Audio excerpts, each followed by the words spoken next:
오늘 같이 나눌 본문 말씀은 민수기 11장 24절에서 30절입니다. 민수기 11장 24절에서 30절.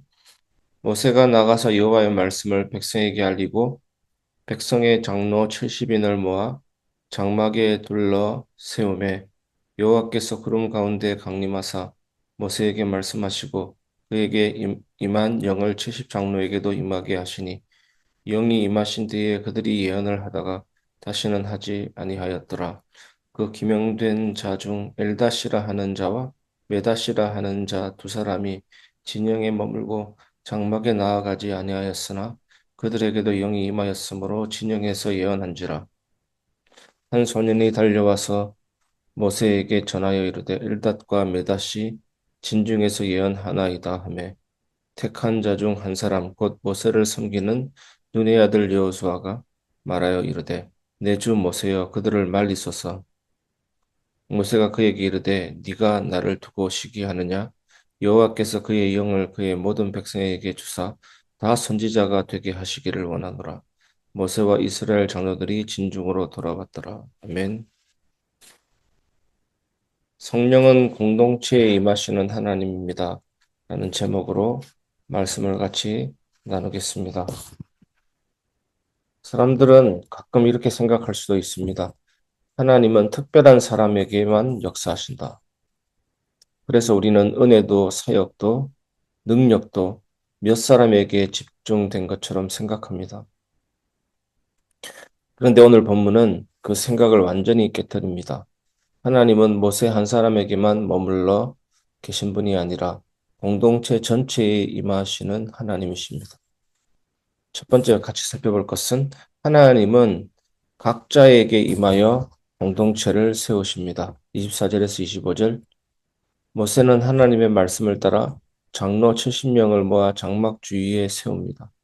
그리고 하나님이 구름 가운데 강림하셔서 모세에게 임한 영을 그들에게도 임하게 하십니다. 이것은 사람의 능력이 아니라 하나님의 영이 내려온 사건입니다. 그 결과 어떤 일이 일어납니까? 그들이 예언을 하다가 다시는 아직 하지 아니하였더라. 이 예언은 직접적인 예언자가 되었다는 뜻이 아니라 하나님의 영이 임했다는 표적적인 사건입니다. 이 예언이라는 말은 마치 점쟁이처럼 막 미래를 마구잡이로 내뱉는 그런 것이 아니라 하나님의 말씀, 하나님의 말씀을 깨닫고 하나님의 뜻을 깨닫는 영을 말합니다. 교회는 한 사람의 은사로 세워지는 곳이 아닙니다. 하나님은 성령을 나누어 하나님은 성령으로 각자에게 임하여 공동체를 세우십니다. 그래서 교회는 한 사람의 능력으로 움직이는 곳이 아니라 여러 사람의 은사로 세워지는 곳입니다. 이번 주에도 은사에 대해서 같이 살펴볼 것입니다. 은사는 한 성령님이 주사 공동체를 세우기 위해 주시는 성령의 선물입니다. 예배도 마찬가지입니다. 설교자만 예배하는 것이 아니라 찬양하는 사람, 기도하는 사람, 말씀 듣는 성도 모두에게 하나님의 영이 함께 역사하시는 자리입니다. 성도는 관객이 아니라 성령의 동력자입니다. 여러분, 예배는 성삼위 하나님의 완벽한 사역입니다. 우리가 예배 드리지만 예수님의 이름으로 나아가고 성령님의 도움으로 하나님을 예배하는 겁니다. 하지만 그 모든 행위 하나하나가 하나님의 은혜입니다. 모든 행위의 주 원인은 하나님의 은혜입니다. 예배를 받으시는 분은 하나님이십니다. 우리는 드리는 자입니다. 우리 모두가 예배라는 무대 위에서 성령과 진리로 함께 동력하는 자입니다. 두 번째, 하나님의 역사는 우리의 틀을 넘어 일어납니다. 26절에서 27절. 엘닷과 메닷이라는 두 사람이 등장합니다. 이들은 장막에 가지 않았습니다.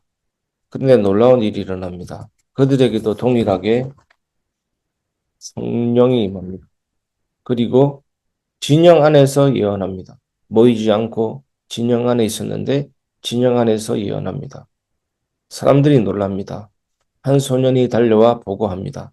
지금 이상한 일이 벌어지고 있습니다.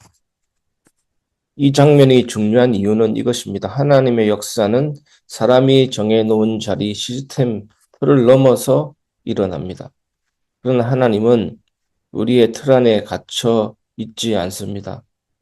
교회 안에서도 하나님은 다양한 사람을 통해 일하십니다. 어떤 사람은 조용한 기도로, 어떤 사람은 보이지 않는 섬김으로, 어떤 사람은 작은 헌신으로 하나님이 역사하십니다.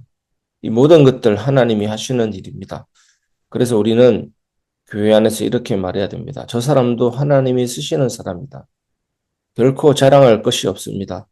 내가 은혜 받았더니 이런 의지가 생겨서 이런 선한 의지가 생겨서 하게 됐다라기보다 그 선한 의지도 하나님이 생겨나게 하신 것입니다. 우리의 모든 삶이 하나님의 은혜인 것입니다. 결코 자랑할 것, 비교할 것 없습니다. 교회는 특정 사람만 쓰임받는 곳이 아니라 하나님이 다양한 사람을 통해 일하시는 공동체입니다. 세 번째 같이 살펴볼 내용은 성령의 공동체는 시기가 아니라 기쁨으로 반응합니다. 28절에서 30절입니다. 여호수아가 모세에게 말합니다. 그들을 말리십시오. 왜냐하면 질서가 깨진 것처럼 보였기 때문입니다. 그러나 모세는 전혀 다르게 반응합니다. 네가 나를 위하여 시기하느냐? 여호와께서 그의 영을 모든 백성에게 주사 나 선지자가 되게 하시기를 원하노라. 모세는 시기하지 않았습니다. 오히려 더 큰 꿈을 말합니다. 모든 사람이 하나님의 영을 받기를 원한다. 이것이 우리의 또한 교회를 위한 기도 제목이어야 할 줄 믿습니다. 이것이 진짜 리더의 모습입니다. 자기 자리를 지키는 사람이 아니라 다른 사람이 세워지는 것을 기뻐하는 사람입니다. 목자, 부목자, 기관장들, 우리 교회 모든 리더들 영혼 돌봄의 정인이 되게 해달라고 저는 계속해서 기도합니다. 우리 모두가 세워져야 될 줄 믿습니다. 교회 안에서 가장 위험한 것은 시기입니다. 왜 저 사람이 저 일을 하지? 왜 저 사람이 쓰임받지? 시기가 가장 위험한 것이신 이유가 뭐냐면 누룩처럼 번지기 때문입니다. 죄는 전염됩니다. 문둥병은 온몸을 파괴하듯이 전염되고 파괴하는 것입니다. 우리는 이 부분에 대해서 하나님의 말씀으로 예민하게 다가가고 그런 부분을 십자가 앞에 내려놓고 해결받아야 될 줄 믿습니다. 그러나 성령의 공동체는 다르게 반응합니다. 함께 기뻐합니다. 함께 세워줍니다. 함께 사역합니다. 그래서 건강한 교회는 비교하는 공동체가 아니라 서로를 축복하는 공동체입니다. 우리 교회도 이렇게 가야 될 줄 믿습니다. 비교하는 공동체가 아니라 서로를 축복하는 공동체가 되게 하여 주옵소서. 말씀을 마무리하겠습니다. 성령은 공동체를 살리십니다. 하나님은 모세 한 사람에게만 머물지 않으셨습니다. 하나님의 영을 공동체 각 사람에게 하나님의 영이 임했습니다. 이것이 하나님의 방법입니다. 하나님은 한 사람을 통해 시작하고 공동체를 통해 완성하십니다. 그래서 교회는 성령이 함께 역사하시는 공동체입니다. 예배는 성령이 우리 모두에게 임하는 자리입니다. 그리고 공동체는 서로를 세우며 하나님의 일을 함께 이루는 곳입니다. 성도 여러분, 이제 이렇게 기도해야 합니다. 주님, 나만이 아니라 우리 모두에게 성령을 부어 주시옵소서. 그 하나님이 오늘도 교회 가운데 역사하시고 우리 모두를 사용하셔서 하나님의 일을 이루실 줄 믿습니다.